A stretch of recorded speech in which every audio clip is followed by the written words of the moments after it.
Hi, my name is James Bosch. I'm a psychotherapist, a burn survivor, and I'm here on behalf of the Lysiane Rouge Burn Foundation to talk to you about an important topic, pain management. This is such a huge issue for burn survivors. Many doctors feel that a burn injury is the most painful injury a body can survive.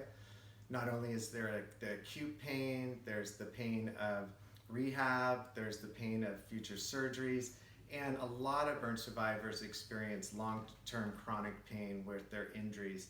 So it's a big topic for our community, and I want to talk to you about some of the things we can do to deal with the thoughts and emotions attached to our pain, because I am not a medical doctor, and I really encourage you, if you are having trouble with pain, that you work with your medical doctor to try to find a solution. In many trauma survivors not only use Western medicine and medications, but they also work with some of the Eastern medicines, such as acupuncture, acupressure, or working with homeopathic doctors to find other solutions. So however you want to approach your pain, the important thing that I want to get to today is that you're not alone and that there are things that you can do.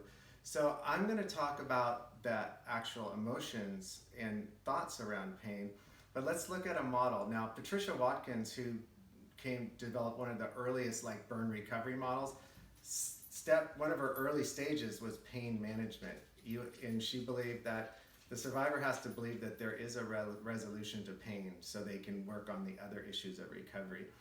And it's hard. It's hard to know that there is a resolution, because I know that many people that talk to me that have chronic pain issues, it's so pervasive in their being, it affects their moods, it affects their relationships with other people, that it doesn't feel like there's a solution. So it's really important for us to try to find a way to believe that there is a solution for our pain. I want to share with you a little model that I found really helpful that was created by William Deardoff. And think of like an onion or a concentric circle model. In the very center is you have the injury, the thing that's causing the pain. The next circle around that is the sensations of pain in the body. The next circle around that is your thoughts about the sensations of pain in your body. Think of another circle around that one, and that's the emotions that are responding to your thoughts. Another circle around that is the suffering or the meaning that you're making about your emotions. And the outer one is your pain behaviors. So these are ways that you're trying to manage your pain with behaviors. So some of these behaviors are healthy, and we're going to talk about some pain management behaviors, and some are not healthy or destructive. And that's where addiction often comes in. You know, a lot of times trauma survivors get all these prescriptions and they're sent home, and there's no talk about how to titrate off of narcotics, how to deal with pain long term. And what happens is many times is that we're medicating the pain at first, which we need to, and then the pain starts to lessen, but we're having all these extreme emotions about what's going on in our lives, all the changes, the losses, the intensity. And we notice that these pain meds also help with those emotions. So we start medicating everything, and that can lead to addiction and long-term problems. So it's really important to work with the pain management specialist or your clinician if you notice that is happening for you. But let's talk about some ways you can engage with the emotions and the thoughts. Now, one way is therapy, psychotherapy, group therapy, really dealing with and working with a professional to deal with these pain issues and your thoughts about them and how you're managing them. The other thing is meditation, learning meditation practices so you can find some peace in your body. And not just focus on the pain all the time. The other is mindfulness. And John Kabat-Zinn, who's seen as the Western leader of mindfulness, he created a whole mindfulness and pain management program that you can get online, either in books or audio cassettes. And this is helping you engage with your pain thoughts in a different way and not just focus on the pain. So I'm going to talk about a couple techniques that I've heard about that people share that work for them. And the first one is called altered focus. So this is finding a part of your body that is not in pain.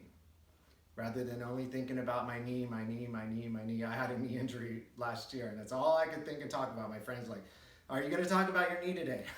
It's like we become so focused, right? So if you find another part of your body that doesn't hurt and you focus on that, and when you catch yourself obsessing on the painful part of your body, you shift your focus to the part that's not hurting, and you do this back and forth to give yourself a break, give your mind a break from focusing on the pain.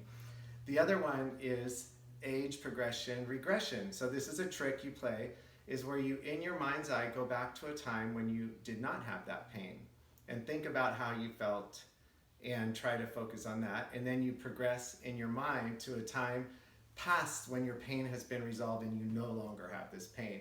And you focus on that. And that gives you some hope that there might be resolution, or you go back to a time when it wasn't the only thing you focused about. And again, these are ways to titrate, to get a break from thinking about just the pain. The other thing is disassociation, and this is where you actually remove the pain completely from you in your mind, and you picture it like, say, sitting across the room. So you get a break as like, you're not in my body.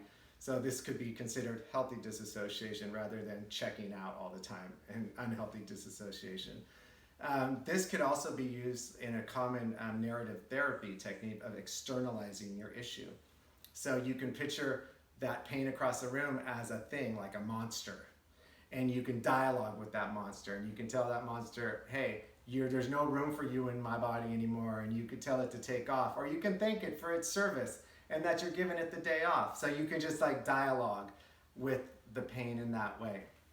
I'm going to share a technique that I like to use, and it's something that I'm actually going to lead you through and see if it helps for you. And I learned this when I learned how to do EMDR, and it's called the light stream exercise. And basically what you do is you identify the part of your body, so right now you can do this, so just even if you just have a stiff neck from typing all day, or some kind of chronic pain, you identify the area of your body that hurts, and we're going to animate it.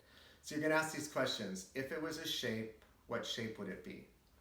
And so say in your mind you say, oh, it's kind of like a triangle. Okay. If that shape had a color, what color would it be?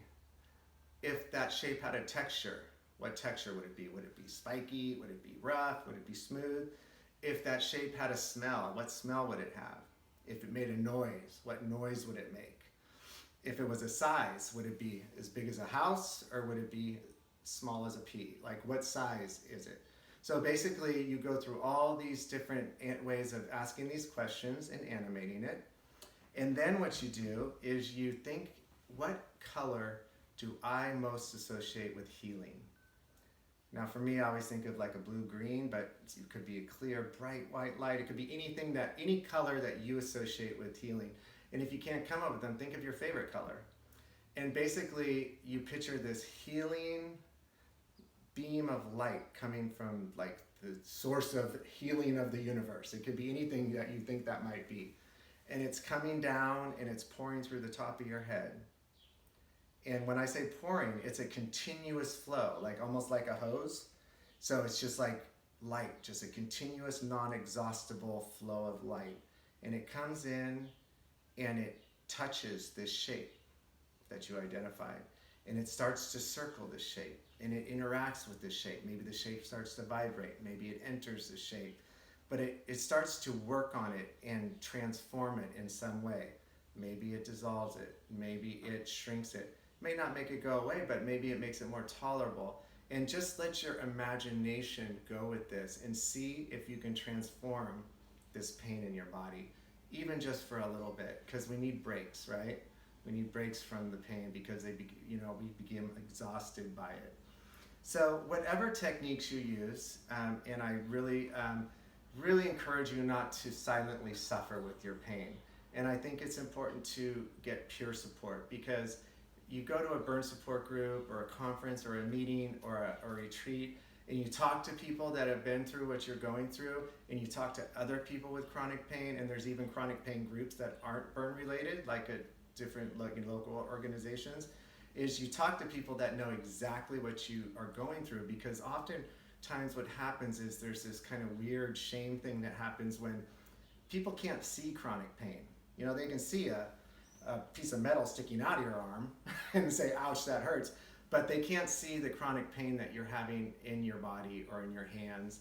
And you may go to them for support, the people around you, and they may not give you the kind of support you need, or they may minimize your experience because they can't understand it.